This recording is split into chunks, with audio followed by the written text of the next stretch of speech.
Welcome to Founders Club. We have Traci Barrett today, founding executive behind HGTV and author of What If There's More.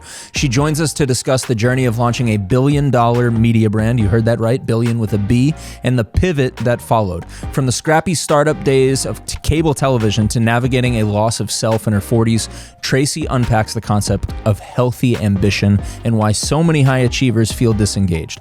She shares her 3-part framework for finding purpose, the importance of trusting your gut as a leader, and why refusing to adapt to AI is a bigger threat than the technology itself. Let's get into it. Traci, thanks so much for joining us. Thanks for having me. So a question for you, we're going to tease a little bit about how your career just took off from HGTV and how that's been a platform for your career. But tell me a little bit about the journey of being an author. That's something that a lot of folks who listen to this, we oftentimes hear them say I aspire to write a book. I aspire to put my heart out there. What was that experience like for you? It was daunting and fun and scary. It was all of the things. I had dreamt of writing a book for about 10 years. And I kept saying, I really want to write a book and I have all these ideas. And finally, my husband, after 10 years of talking about it, was like, write the book or stop talking about it. So or stop talking exactly. about it. Both equal options. Yeah, these are your equal options. Here you go. And I think I just needed that nudge and also that spoken, I'll support you in this process and hold you accountable in this process. And it took me about 2 years to write the book and, find the publisher, do all of that. And I want to say the hardest part was not getting it all out because I had so much inside me I wanted to get out. The hardest part were kind of those last moments of actually publishing it and saying, I'm going to put this out into the world for anybody to judge. Yeah. That was the hardest part. And, judging that. So the book is called What If There's More? Tell us a little bit about what was the book about and what's the inspiration? What was the inspiration for the book? The inspiration was just my journey, starting HGTV, being one of the founders and being there for almost 20 years of my life, and then hitting a wall and basically going through that journey and kind of losing myself towards the end and wondering that question, oftentimes looking out the window, what if there's more? Is there something else for this next chapter of my life? And that wrestling with that question, I found that so many other people wrestle with that question as well, especially, in your 40s. And what would it mean to, kind of put on paper, how do we look at our past experiences? How do we deal with who we are today and kind of rediscover who we are today? And then think about what we want on our own terms for the next chapters of our lives. And that's what I wanted to write about. For folks who have a dream of going pen to paper, is that right? Voice into AI. I know. My book was pre-AI. I didn't even have Grammarly. So it was a lot of pen to paper. So for somebody who, has their AI that's outlining the book, we'll go with that. How does somebody know if they have a book idea versus the book idea? Because I feel like a lot of people put out ebooks and guides, and those are kind of lead magnets, lead gen. That's a book, but it's not necessarily the book. I think it's originality. I mean, do you feel like you have an original thought? Do you feel like you have a story to share, an experience to share that might help other people, even if it's just one person? Do you have something unique that you can say in a unique way that will more than likely connect with someone? And, that's very much a kind of a nonfiction business book way of looking. I mean, there are so many books out there and the vast majority of them don't sell more than 500 copies. You're not going to push past that point and get a bestseller and get out there unless you really do the work. Right. You have to really put thought. You have to daydream. You have to really be vulnerable. That's another thing. If you're going to tell a story, if you're going to put yourself out there, you got to put yourself out there. And there are a lot of stories in my book that I did not want to tell, but I knew if I don't put myself out there and I don't tell these vulnerable stories, where's the uniqueness? Where's the difference? How is it going to connect with somebody? So you have to be bold and courageous if you're going to write. In the world that we live in today, like the shorts, the internet shorts, whether it's the reels, the TikToks, like the short attention span are oftentimes like the hooks that grab. But I love that book, that full form book as a medium is just a way to be able to share so much of the content, so much of the emotion, and so much of like the behind the scenes of the story that you can't necessarily get out in a 30-second reel. And, you know, a lot of authors, like, they'll start small. Maybe there's like a component of a story that you start telling through a Substack or through an email newsletter. And, you know, as you have your community saying that they want more and more and more, gosh, that's like such a great sign that it might be time to be able to put out the long form. But joke about the originality, like if you want the originality, that's not going to come from the AI. Right. And that's exactly it. I mean, the AI might, I guess, give you a framework or give you an outline, but that's what's going to resonate with people. I mean, we're still humans trying to connect with other humans. And so we need that experience. So you were on the early team, the launch team of something that has consumed way too much of my life, which is HGTV. I'm not a huge reality TV fan, but the one category that I absolutely could watch all day are the renovations and the house hunters types of shows. Like, what did that room look like back then? Like, what did the team see or not see in the market that led to HGTV being created? Yeah, I mean, well, HGTV launched at the very end of 1994. So this was when cable television was like the digital universe today. Everybody wanted to launch a cable network, and it was kind of a wild ride to think like, oh, we're going to go from like 4 broadcast channels to like hundreds of television networks, which is hard for people to imagine. It all started somewhere like that, where you were pushing into this new universe of cable television. And back then when we launched, you know, there were the news networks like CNN and Discovery Channel and MTV, all those things were big, but there was no network that was devoted to home programming. And so our founder had this idea. I mean, he literally was like looking at all the magazines that were around, because that's what we were kind of emulating, is like, what is out there and doing well and selling from a magazine standpoint, and can you turn that into a 24-hour cable network? And there was a gap in the marketplace, and there were about 40 of us that came together, like that kind of scrappy entrepreneurs in a room, and just we had clear mission, clear vision. We wanted to fulfill the true promise of cable, and we were piecing it together with not a lot of money. And cable networks back then, I mean, HGTV launched with 25 other cable networks at the end of 1994. Oh, wow. Only 2 survived, us being one of them. What was the other one? History Channel. History Channel. I was good. ESPN or History Channel would have been my guess for sure. So HGTV, obviously, home garden. Where did the garden portion of HGTV go? Well, you know, if you watch HGTV in the early days, it's a lot of like doilies and gardening, and because we didn't have a lot of money. It's just like any other startup. You know, you're producing whatever you have the money to produce. And come to find out, gardening doesn't give you a lot of great ratings. So it sort of faded off. Hard to make growing a tomato very interesting. Yes. The 90 days of a tomato. Especially when you can see these huge transformations in the home side. So yeah, gardening didn't do that well. All right. So on the home side, I mean, what came first? Did the programming come first, or the audience came first? And like, how did the early team think about like who they're targeting versus like the product itself, which was the shows? Well, we were, you know, basically targeting homeowners. So whatever the demographics and psychographics were of a homeowner, and then kind of, you know, as you go into the outer rings of that, it could be anybody who has a home, you know, that's, you know, the vast majority of people, but it's really, you're looking at, you know, probably a dual income, you know, family, you target towards that. And so we knew that was going to be the audience we were going after. In the advertising world, you know, you're usually buying, the largest segment is adults 25-54. So you're kind of going towards that, you know, you're going to skew women mainly. So you start to put shows up against that, create shows for that. And then you need money, like any company. And HGTV was just like any other startup. You have to go out and get the funding, and that's going to always come through advertising dollars. And so, you know, that was mainly my job, hit the streets, get the money, And man, there's nothing like selling something that doesn't yet exist.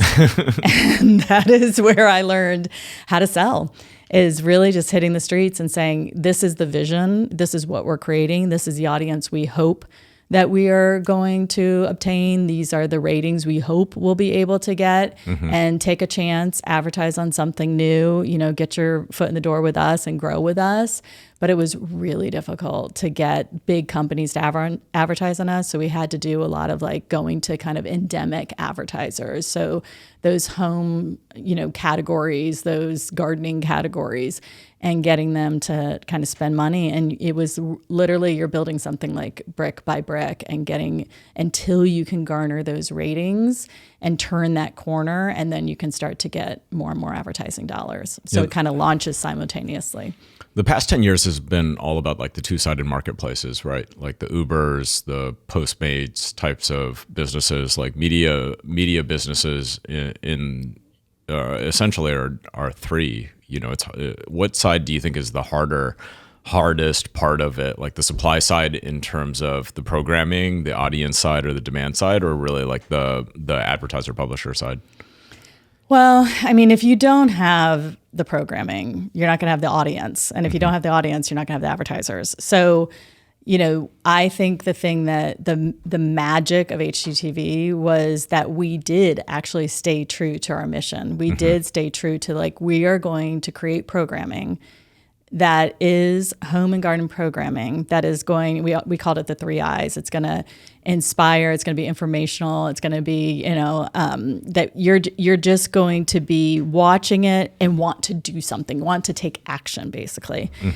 And because we were so focused on that, we didn't end up doing what a lot of other cable networks did, which is like, okay, we'll take reruns of the Golden Girls, or we'll take reruns of syndicate. We'll syndicate to get the ratings, and we'll run it overnight or whatever. So we stayed true to that. And then the programming, you always knew what you were going to get, and it got better and better and better. And therefore we were able to get the audience. And then once you start to be able to afford great talent, and then you can, get an even bigger audience because you're going to get press and PR and all of that. Yeah. And then you are really starting to grow your advertising dollars. So the model is pretty simple when you're working with kind of linear television. Now it's very different, obviously, than it was in the 90s and in the 2000s. It's so segmented now. So the ratings that we were getting back then, you can't find those anymore because it's so segmented.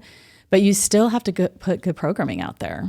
It's the same thing with podcasting. You got to put great episodes out there that are unique, that are teaching people something that they want to listen to, and they'll keep coming back for it. And I think HGTV had a formula that people could turn it on all day, and they knew they were going to get good programming that was safe and inspirational. Yep. And they'd keep coming back for more. I mean, it was the reality TV before reality TV. Oh, completely. It was HGTV essentially was like the nonfiction, introduction into Absolutely. like television. But that formula now, like with reality TV, is kind of well known in terms of like the hook, the surprise, element, like keep you on your toes. I don't know why it is every single HGTV show, like, always goes over budget. When you get behind, when you get behind the drywall that you're going to find a surprise. Yes. And yet every single episode is never in the budget. Right. And the thing about HGTV that's so funny, I can remember there was a show called Trading Spaces that came on, and it was not on HGTV. Everybody thinks it was on HGTV, but it was actually on TLC. And they had brought it to us originally, but they wanted to make it dramatic. They wanted people to cry. They wanted it to be, we're going to put grass on the wall, and then they walk in and freak out. And I can remember, sitting in a boardroom and our head of programming saying, what, at HGTV, it's all rated G, and there's always happy endings. So even if you're going to hit that crossroads of there's something behind the wall, at the end, everybody is happy. And so there's that predictability that I think is so comfortable, right. So people can turn it on to de-stress, and they know, we've changed owners like twice since then. So who knows what, it's going to turn into. But back when when it was Scripps owned and we were starting it, it's like, we just wanted it to be a comfortable place for people to go to, change the most important place in their life, which is their home. I'm like imagining like Shark Tank does those episodes where they do like the look back. They'll go visit the company that an investment was made like 3 years ago. I'm just imagining like an HGTV version where you go back to the house that they found and they found mold 4 months after they moved in. Yeah, Or the HVAC unit went out. They had to replace the entire roof and they actually made the wrong decision. That'd be a great show. Like if you went back and you did that again, like what was something that you absolutely would not do again or that you would change? Or if you were starting that in today's media environment, like what lessons would you take? Oh gosh, that's a great question. There was something really magical because the first thing that popped into my head is that maybe we should have based it somewhere else. So because, it wasn't like, we were funded by some massive broadcast like ABC, NBC, or CBS, or some distribution like Paramount or whatever, we ended up buying a small studio in Knoxville, Tennessee. And so HGTV, and not a lot of people know this, was actually started in Knoxville, Tennessee. Oh, fun. Yeah. And that really cut down on costs, but it also was hard to attract a lot of great talent that was going to move from New York or Chicago or LA or whatever, that had a lot of television production experience or media experience to move to Knoxville. So it was this less extreme homes as well. Yeah, exactly. I mean, we filmed all over the world, and we were buying from production houses everywhere. So that didn't hinder it as much as the network, the executives, the team. The team itself. And so, but at the same time, there was something magical about HGTV, which I say when I'm coaching business owners now, is there was great clarity about who we were and who we wanted to become, but there was great intention about culture. Yep. And if you can scale your company and you have that laser focused clarity, but you're also scaling your culture in a way that's staying very true to your core values and who you want to be, then you can build something really great. And I think we were able to do that in a sense because we were based in Knoxville, Tennessee. So there was this calmness in a crazy media world, intense and cutthroat media world. Yep. And, because I was in a larger city, but I would fly back and forth to Knoxville because I would be, negotiating these insane deals, and it was really intense. And then you'd go back to headquarters in Knoxville and it's like just calm kind of oasis. So it was a very, very interesting way to build a media company.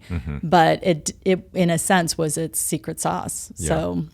So you took a pivot after that, but how did you know that it was time to move on? We'll talk a little about launching and navigate the journey in a bit, but what were the signals that made you itch for the next thing?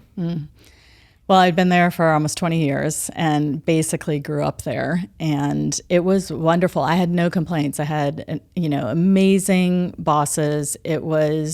The company turned into something, this, phenomenon that we could have never predicted. I was able to see it from $0 to $1 billion media company. I know. And I saw it at every iteration. So, the experience and the learning was insane.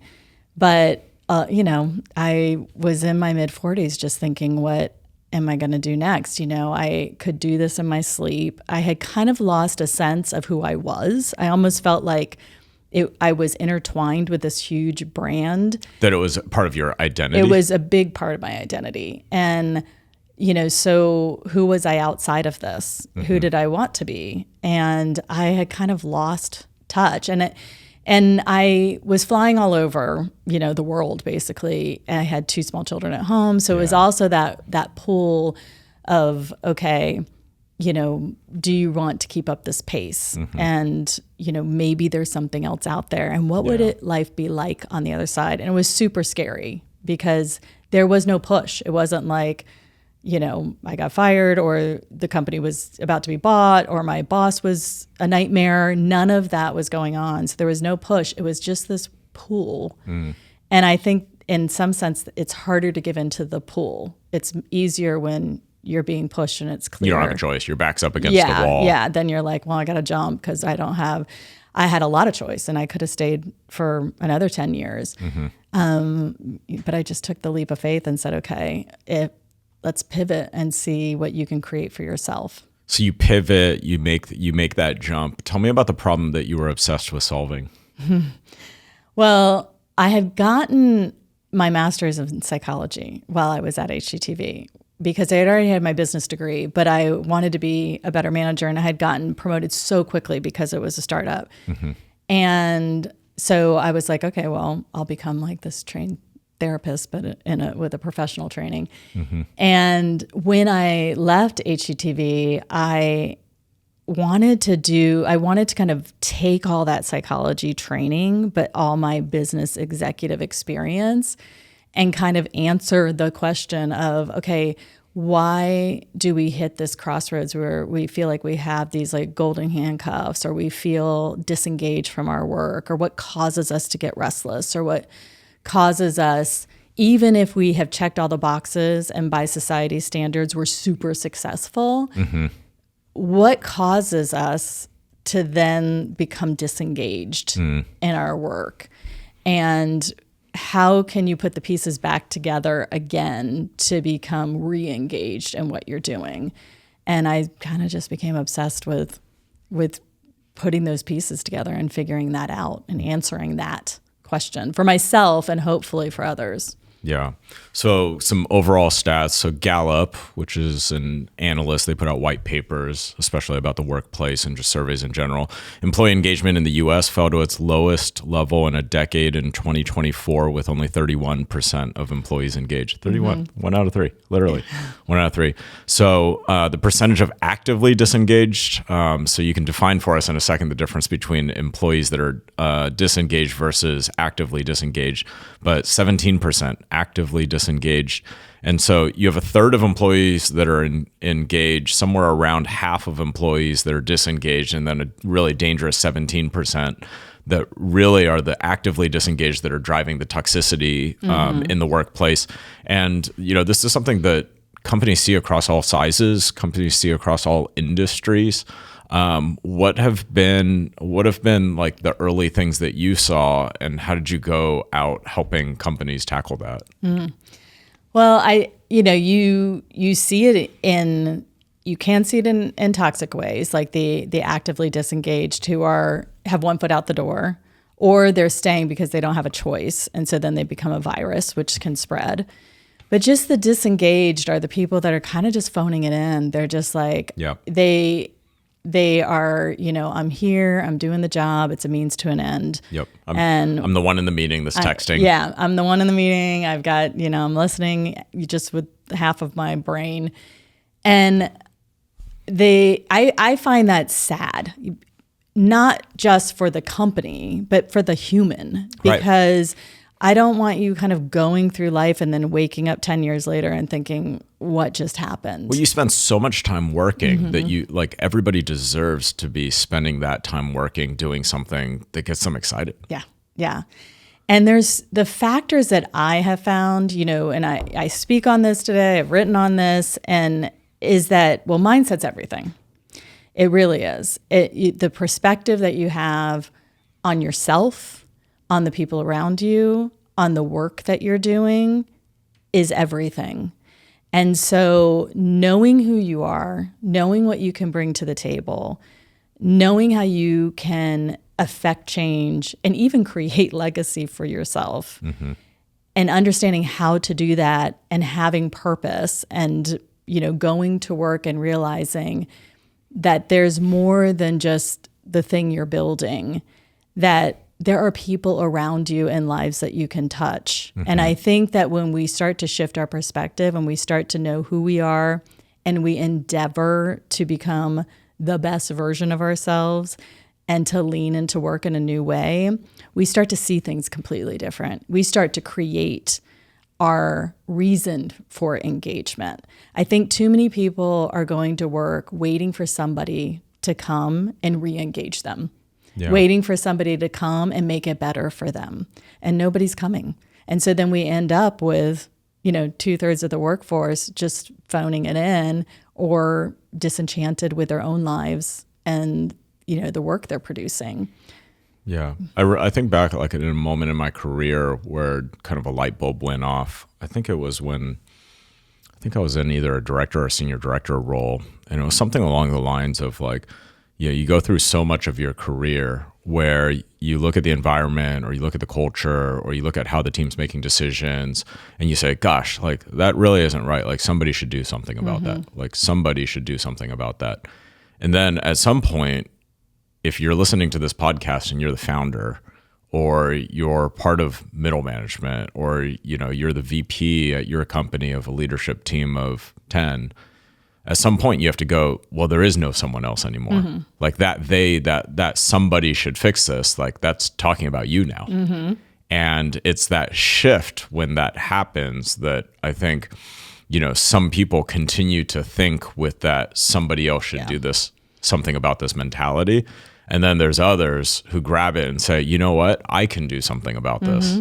Yeah. I mean, those are the best leaders, the leaders that are not just aware about their own, strengths and weaknesses, but are hyper aware about the people around them. And they are knowing them and seeing them and pursuing them and trying to understand where the disconnect is.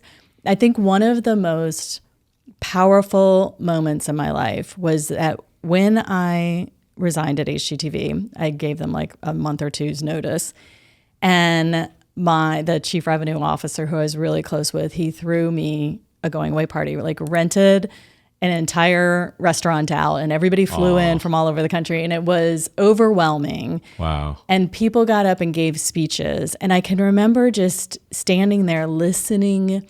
Are you allowed to change your mind in that moment? Well, this is I was overcome with emotion. I can remember just like, how do you even sit there? It was crazy. I felt like I was like at my own wake or something, like people are saying these beautiful things and my staff was getting up and they were emotional. Yeah. And I remember thinking, God, I wish I had known this. Like I wish there were, and I do wish that for people. And I think in that moment, the reason it was such a turning point for me, and I reflect on it so much, is that if we only knew the effect that we could have and are having on the people around us, it completely redefines what success means in the workplace. It completely redefines how we look at our work.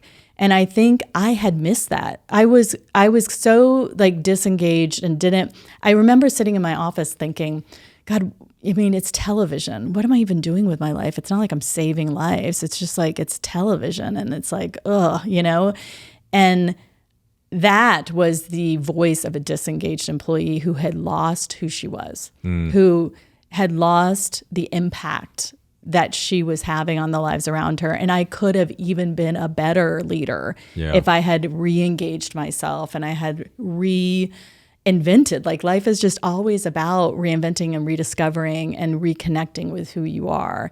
And I think looking back, that was just one of the like powerful things that was the impetus for the book, and is just saying, gosh, if we only could get in touch with that of knowing what our power is and allowing that power to be our success rather than, money or fame or image or title, which is what American society is preaching at us all the time. And so we feel like once we check off those boxes and we're like, oh, well, I'm at the top of the ladder, I'm making this amount of money, so like I checked all the boxes, why do I feel so unfulfilled and restless? Yeah. Well, it's because those aren't the metrics that you should be measuring your life by. Yeah, because you go through different journeys, right? Like when you think about graduating high school, graduating college, there's a point where you need enough money to be able to pay for rent, to be able to eat, and then to be able to have just discretionary, all the things that you do in your 20s. I think you're describing this period where what do you do when somebody's comfortable and the incremental benefit of having more money doesn't necessarily drive incremental happiness. And at that point, when you make that switch, you have to look to something else to say, this is where I gain purpose. Yes. And so with that purpose, one of the things that you had defined is healthy ambition. I made I similar to you, January of 2020, I gave 6 months notice at the company that I was working at thinking that I would start a company, and then the pandemic happened, and then on top of that we had a 6-month-old at home. So starting a business in the middle of the pandemic with a 6-month at home is probably not my definition of healthy ambition, but man, we got through it. Yep. What does healthy ambition actually look like, and like how do leaders measure that? Healthy ambition for me is really, being able to go after what it is you want in life without losing what matters most, without losing who you are. And I like the word ambition. I love to work hard. I love to build things. I love being driven and having reasons to get out of bed. Mm-hmm. But you have to be, again, driven by the right things. Otherwise, you're going to go down a road that is eventually going to lead to burnout, or you're going to make choices you shouldn't make. And healthy ambition, the framework behind it, it's a 3-part framework or a 3-legged stool. There's the identity, who we are, what's actually driving us. There's relationships, the connections that we're making, the impact we're having on others' lives. And then there is results, because I feel like, we should be driven towards excellence. Not perfection, but excellence. Mm-hmm. And we can be excellent in everything that we do. And I think that takes a sense of, I'm going to be driven to master my skills. And I love the framework, because I feel like it falls apart if you're missing one. If you don't know who you are and you're not driven by the right things, you're always going to be an insecure leader, even if you have great relationships and you have great results. If you don't have good relationships, but you know who you are and you're confident in who you are and you've got great results, you're going to be isolated without those relationships. And if you have great relationships and you know who you are, but you're not delivering the goods, then you're going to be irrelevant. People are not going to look at you as like somebody who should have a seat at the table. And so, when you strive to have all 3 of those and you go after all 3 of those things, then you really can maintain that healthy ambition. So the healthy ambition framework: identity and purpose alignment. Number 1, relationships, team dynamics. Number 2, results without depletion. Mm-hmm. Number 3. So if somebody's listening to this, or they're watching this on Spotify or on YouTube, and they're thinking, like, going into the new year or going into the next quarter, I know something needs to change, but they don't know what.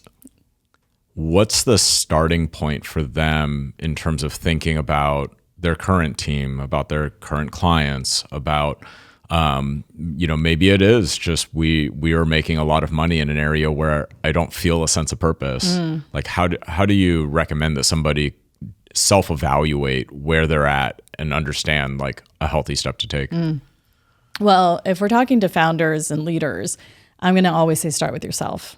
The first inventory you need to be doing is with yourself. What is going on in my head? The worst enemy usually resides between your own 2 ears. What is the dialogue that you're having? What is it that you're saying to yourself? Are you more fear-based or are you more hope-based? There's so much fear going on in the world, and it's crippling. So, how can you reframe? What do you need to get after? What do you need to work on in yourself so that you can be a better leader? And then, what type of relationships do you have? Are you really connected? Do you see your team? Do you see the people around you? Do you understand if they're engaged or not?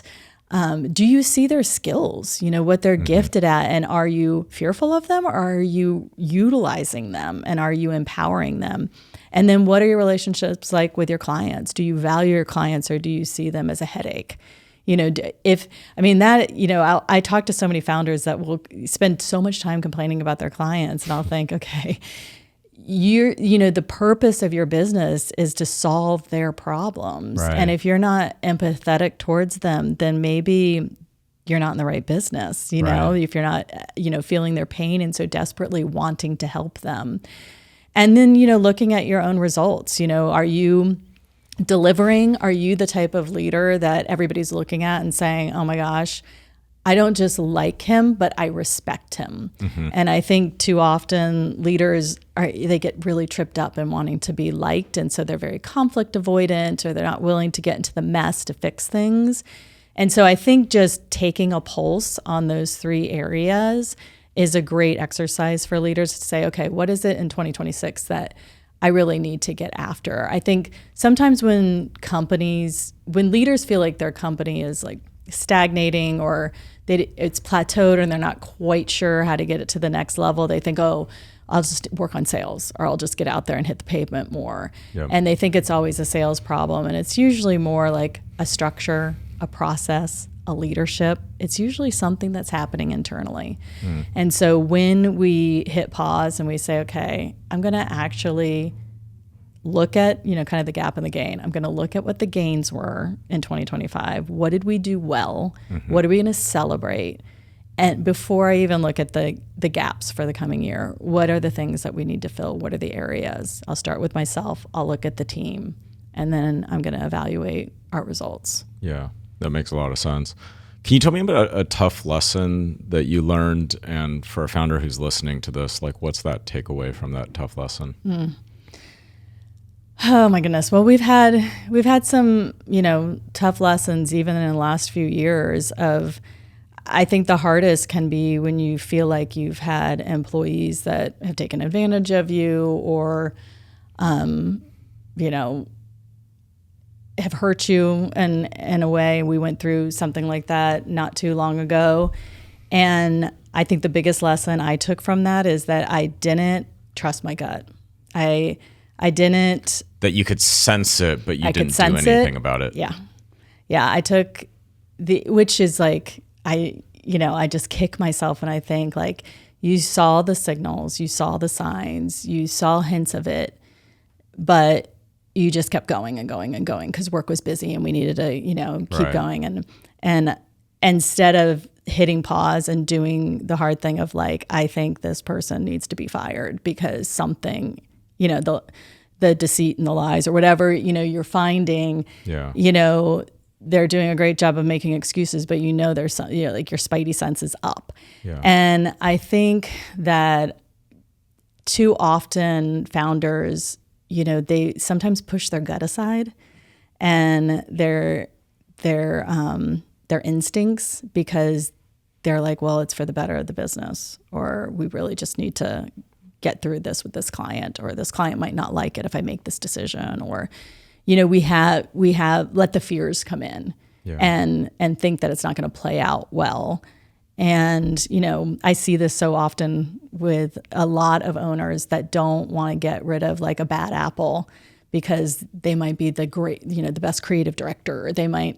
And they just kind of kick the can down the road, and they don't realize the damage that it's doing, just because they're just trying to keep the company going and trying to propel, to keep reach the vision, reach the goals. And we have to do the hard things. We have to make the hard decisions and, deal with it afterwards. Just deal with it. It's like the paper cut problem where it's like slightly annoying. It's slightly annoying enough that it's annoying, but it's not a broken bone. Yeah. So you don't pull the ripcord and like focus on it. If you have a broken bone, you're going to the ER or the urgent care no matter what. Yeah. And I think that's so tough too, because like no founder feels like they have enough time. So when you go through the process of knowing, hey, we're going to have to do a transition, we're going to have to hire somebody else, we're going to have to onboard somebody else. There's going to be a lot in the way. You don't necessarily think, gosh, when we go to the market, like, we might find somebody who's crazy good in this role now. Yes. And, you don't find that out until 6 months later when you have somebody on board who's onboarded, backfilled into the role, who's absolutely crushing it. Yeah. AI is changing everything right now. Like, what are you seeing from the seat that you're sitting in, and what are you where are you seeing the trends go?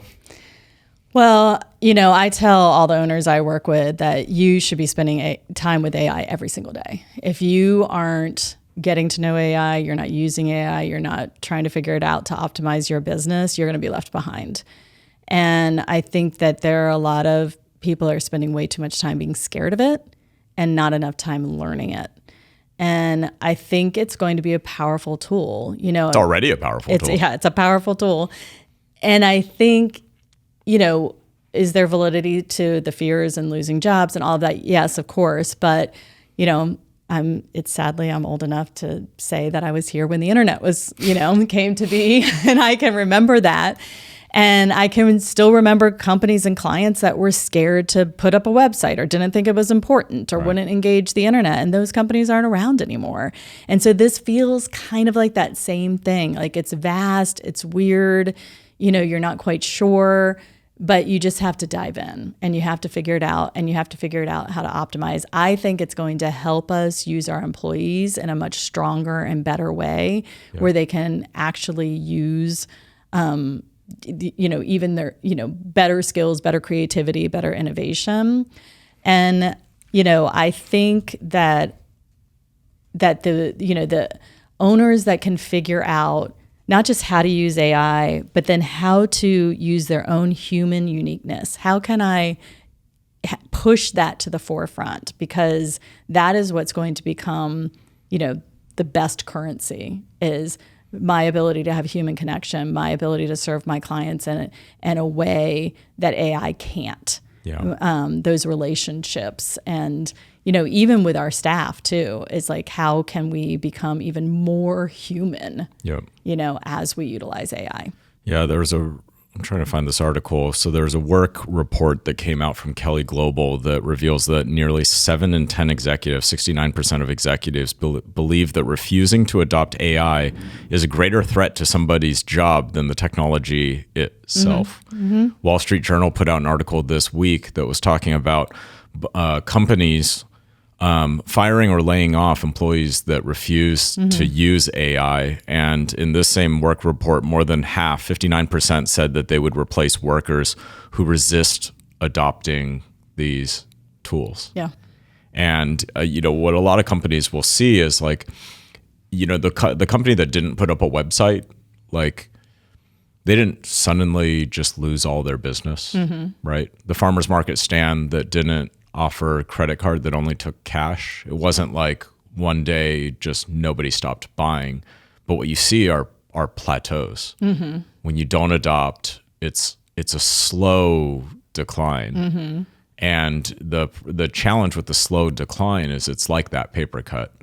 That you might not see it clearly. You might attribute it to other, maybe this competitor opened up. Maybe somebody else dropped their pricing. Maybe one of your advertising campaigns became slightly less effective. And all those things might be true. But the one common thing is that the market will move. That no matter what decision you make for your business, the market will move. And the market will determine what happens in the long run.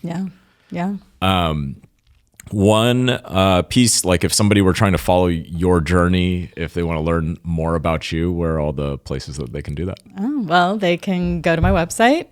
Our company website is navigatethedjourney.com. We're a business consulting firm that help entrepreneurs scale and grow their business. My personal website is tracyschubertbarrett.com, where you can find everything about my book and my framework and my speaking. And my book is anywhere you buy books. So. And we'll throw all those links all in all of the places. Traci, thank you so much for joining us. Thanks for having me. This has been the Founders Club show. Thanks for joining us. Wherever you're watching this, make sure you like and subscribe. We also have a Spotify video and a YouTube channel as well. So if you're listening to this on the podcast, there's a video version available as well. See you everybody next time.